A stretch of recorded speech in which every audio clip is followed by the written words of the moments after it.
Lodger, lodger, lodger. Lodger, lodger, lodger. A problem with any big TV show like modern Doctor Who is keeping a consistent level of quality each series. You often run into the problem of having two really incredible stories but marking a much lesser episode. Sometimes you get Boomtown, and sometimes you get phenomenal episodes like Blink. Series 5 is notable for being one of these very series, with the Lodger in the unenviable slot between Vincent and the Doctor and the two-part finale. This wasn't initially the case though, with episode 11 originally intended to be Neil Gaiman's The Doctor's Wife. However, when this episode's budget was getting harder and harder to realise, it was pushed back to series 6. To replace the episode, Moffat was inspired by the comic story The Lodger, where the 10th Doctor is forced to become Mickey Smith's roommate and has wacky hijinks during everyday life. Rather than being merely adapted like Human Nature, the television version would instead take the simple setup and do its own thing, with the 11th Doctor split from Amy by strange time disturbances which have prevented the TARDIS materialising. Even upon airing, this episode has split fans and critics alike, with people often praising the comedy but criticising the overall plot and the ending. So, all these years later, does this episode written by a terrible person and starring an actor nobody likes still hold up? Well, grab your nearest Spy-Kids thumb person and try not to hit James Corden with a car, because it's time to review The Lodger. I love this game! But first, let's hear a quick word from our sponsor. Do you like monkeys? Can't get enough of them? Do you want to see baboons, orangutans, grey apes, chimpanzees, the other ones? Yes? Well, come down to Colchester Monkey Sanctuary today. We have every possible kind of monkey out there. They each have massive enclosures that you definitely can't fall into, and all our staff are fully qualified straight out of call centres. You can go see our exhibition of chimpanzees ripping human faces off, and the little ones can play throwing the monkey poo at James Corden. So if you want to satisfy your monkey needs today, just take 50 turns off the A134 and come down to Colchester Monkey Sanctuary today. And remember our famous catchphrase, return to a monkey. But now Sophie's all, oh, monkeys, monkeys. The year is 2010. The Winter Olympics take place in better America. BP permanently fuck up the Gulf of Mexico. Instagram launches to begin its campaign of making millions of people hate their image. And lastly, people still really like James Corden from Gavin and Stacey. I mean, he was everywhere. Even front and centre for England's campaign for the 2010 World Cup with horrible skits and an embarrassing bastardisation of Shout by Tears for Fears.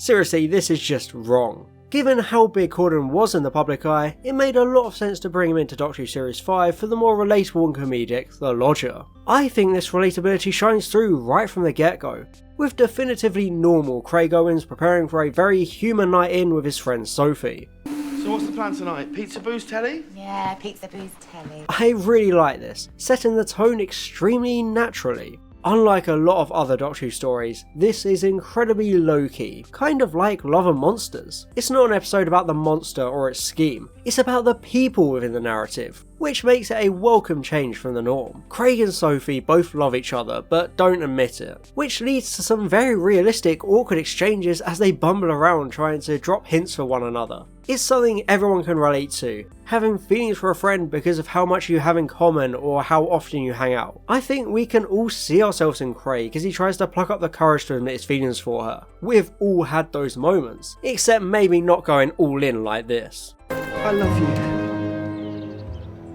This kind of backbone for the story helps so much because it's a nice B-plot for the episode, creating drama at times before ultimately culminating in the pair finally realising their love for each other and getting together, which serves as a sweet conclusion for the episode. It's the kind of domestic approach we saw a lot of in the first Davis era, so I respect its use here, creating a really nice and compact personal story to counterbalance the weird alien plotline. It doesn't get consumed with this monster upstairs narrative, instead becoming some sort of Doctor Who flavoured rom-com, which is very unique and imaginative.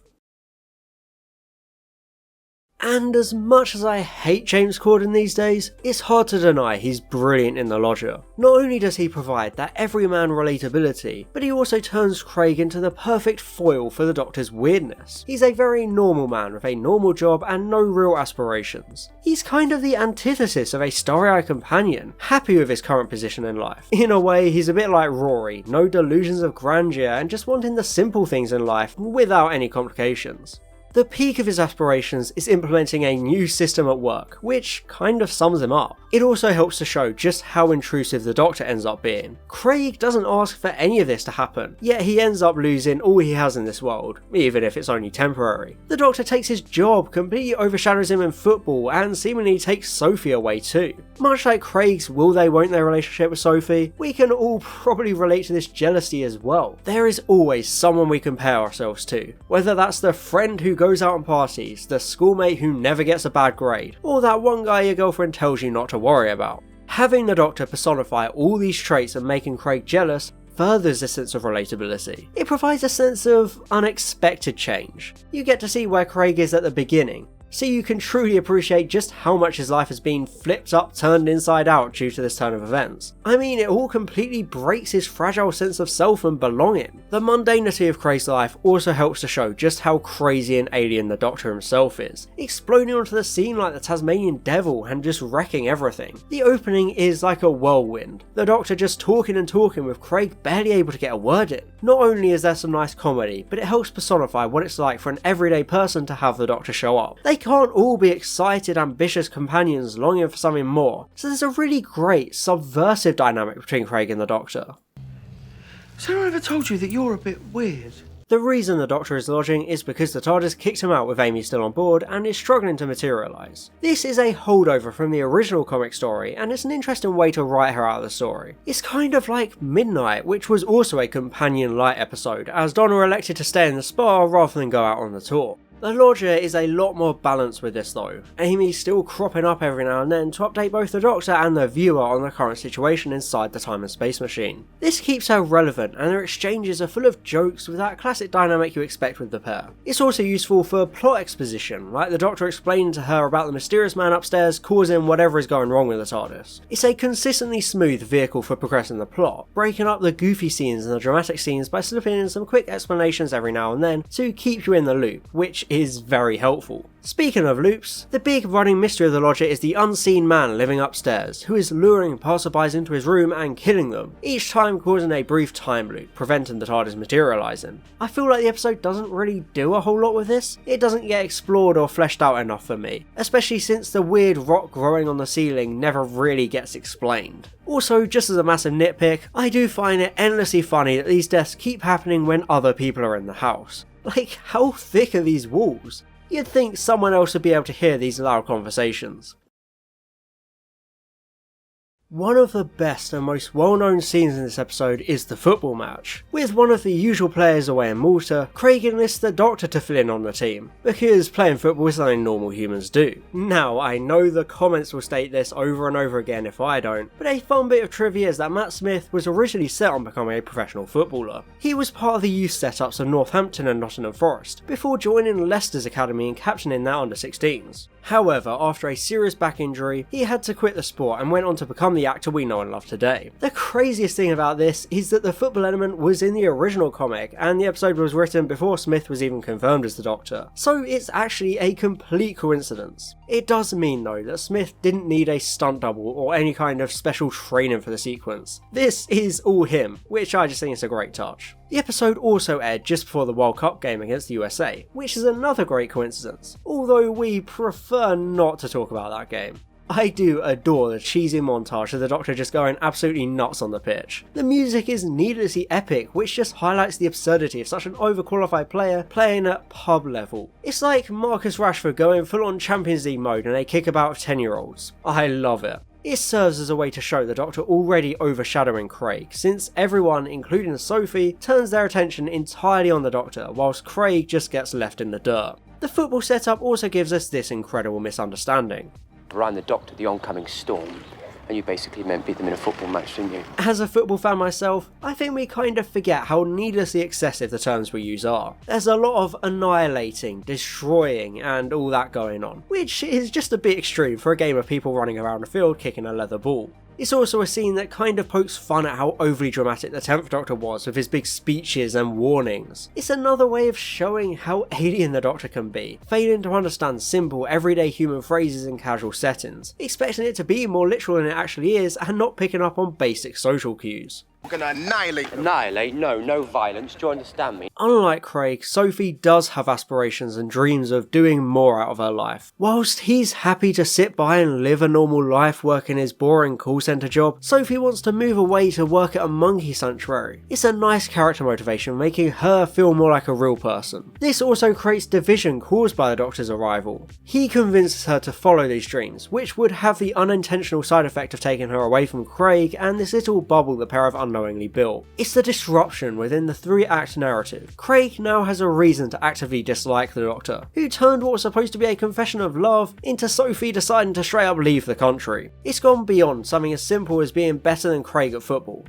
It's now the Doctor interfering and damaging Craig's life, which is a good way to keep the narrative ticking along nicely. Indeed, fed up with everything the Doctor is doing, Craig decides to defy him and touch the weird rot stuff growing on the ceiling. Because as the monkey brains we have, we can't resist touching things we shouldn't. It's kind of a problem. I like this because there's a clear reason for this plot point to happen, thus furthering the narrative as a whole. We don't like being told what to do or what not to do by people we don't like. By turning the Doctor into someone Craig doesn't like, it opens that rebellious, defiant door for Craig to position himself in danger, if unintentionally. Yes, by touching the rock, Craig accidentally poisons himself, leading to a frantic sequence as the Doctor cobbles together a makeshift brew to reverse the poison. Kind of similar in a way to Unicorn and the Wasp. It adds some nice action to the episode. It's only a brief, short moment, but it does a lot to break up the narrative and prevent things from getting too drawn out. The aftermath is another very domestic thing, with Craig more worried about missing an important planning meeting at work. This is 30 minutes into the episode, and the biggest issue is Craig being late for work. Usually this would be a complete failure for an episode, but because of how the logic was set up from the very beginning, it feels perfectly small scale and domestic. The Doctor looking after Craig like a parent or an older sibling. It's nice to see, showing the Doctor clearly does want the best for Craig. He just doesn't realise the extent of what he's doing because he lacks the humanity to understand social cues and etiquette. This is reflected as the Doctor takes his place at work, cutting ties with one of Craig's best clients and going to the planning meeting. It's clear the Doctor meant well, but he's unknowingly replicating that same kind of show-offiness he displayed on the football pitch. A normal human would have just called the office on Craig's behalf to explain he's ill, but the Doctor tries to help by going on his behalf, which just makes everything even worse. It's a nice bit of characterisation for the 11th Doctor, where the 10th Doctor was almost too human with his chameleon-like tendencies to blend in and gain trust. The 11th Doctor achieves the same things without really knowing what he's doing. I mean, you see it when he inspires Sophie to go chase her monkey dream. He is just trying to get her to realise her potential, but he doesn't realise all the nuances that would lead with her relationship with Craig. He doesn't want to hurt Craig, and that's an important thing to note, because we know that as a viewer, but when you look at it from Craig's perspective, it makes so much sense that he'd be angry at this weirdo who has casually strolled in and upturned his entire life. Me and you, it's not going to work out. You've only been here 3 days. It'd be the 3 weirdest days of my life. It's this development that kicks the climax of the story into motion. To avoid being kicked out, the Doctor headbutts Craig, with the convenient consequence of explaining every single detail about both himself and the mysterious happenings. I've always found this a really weird thing for the Doctor to be able to do.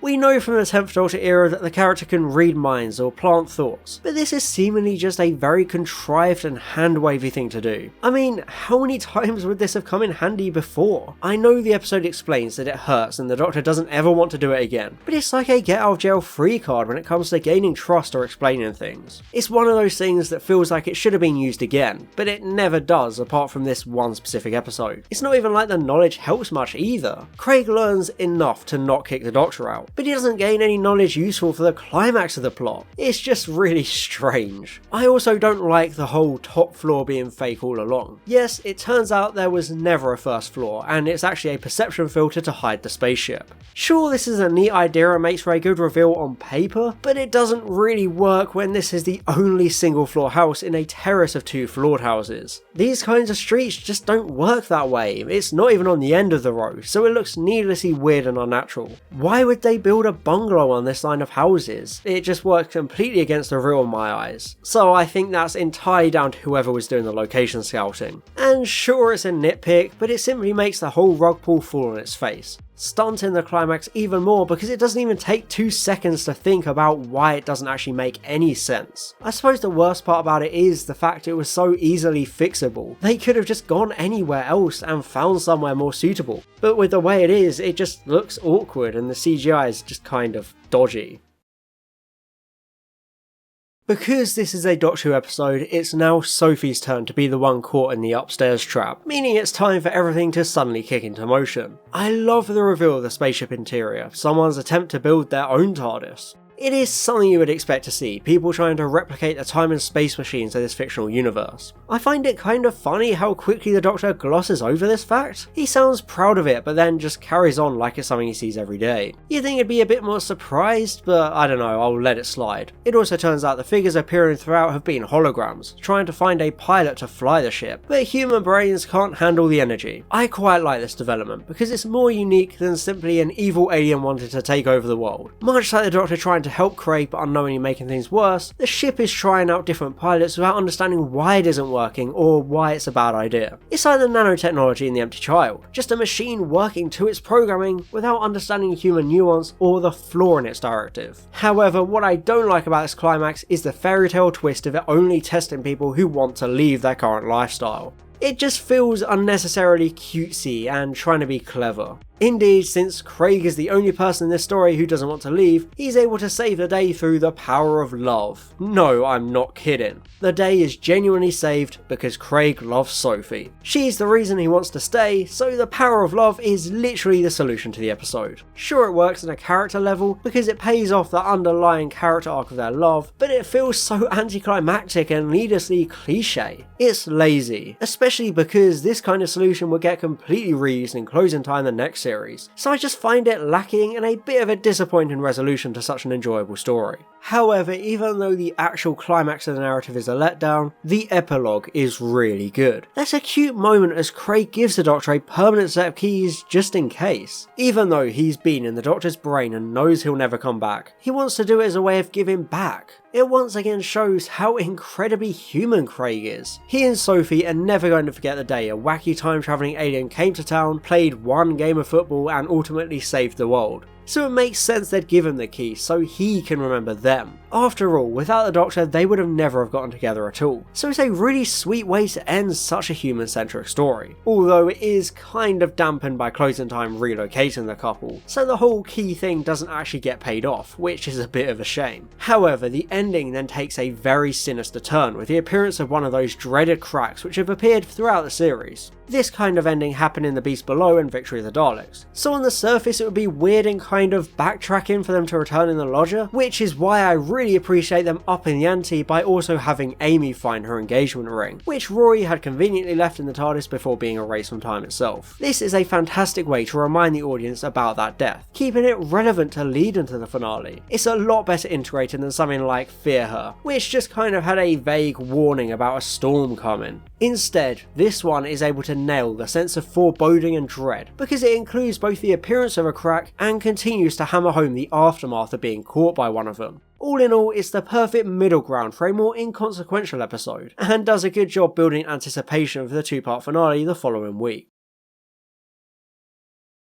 The Lodger is a surprisingly fun and enjoyable episode of Doctor Who. It's one of those that shows that not every Doctor Who story needs to be some masterpiece with social commentary and deep themes. Instead, it's a humble and human narrative, feeling like something from the first Davis era, and I really like that. There's lots of wonderful comedic moments, like that really entertaining football scene, and the character dynamics throughout are on point. Matt Smith is on top form as the Doctor, awkwardly trying to fit in as a regular person, with James Corden's Craig the ideal foil, the relatable straight man in the comedic dynamic, helping to further show how alien the Doctor is in turn. It somehow masterfully turns the episode into a double fish out of water storyline, with neither main character comfortable with what's going on. I think the episode is pretty much just let down by the ending. It feels very anticlimactic, cliched and disappointing. For that reason, I would give The Lodger a B on the Series 5 tier list. It's a really solid episode with a tight script. The pacing feels smooth and Amy remains relevant even with the story being a companion light. There are some really underrated aspects like the leitmotif that plays whenever something happens as part of the upstairs mystery. I do think the time loop stuff could have been explored a little bit more, but that's just a minor criticism. I fully expected to hate this episode because of the transphobic writer and insufferable supporting actor, but it's actually one of the best episodes in Series 5. It's fun, goofy, and has a real human heart to it, something I personally don't think you see often in the Moffat era. So, rather unexpectedly, I would wholeheartedly recommend The Lodger. Man, who would have thought? I guess I'm getting too soft. So I guess that means it's time for me to absolutely rip the finale to shreds. And I'd like to give an extra special thank you to my Diamond level patron, Fallon Cortez, and all my Gold level patrons, Alex Marston, Basil Disco PhD, Calvin, Daniel Shillito, Francois aka Line Vortex, George, Sion Wagner, and Stefan Never Miller. Thank you so much for your support.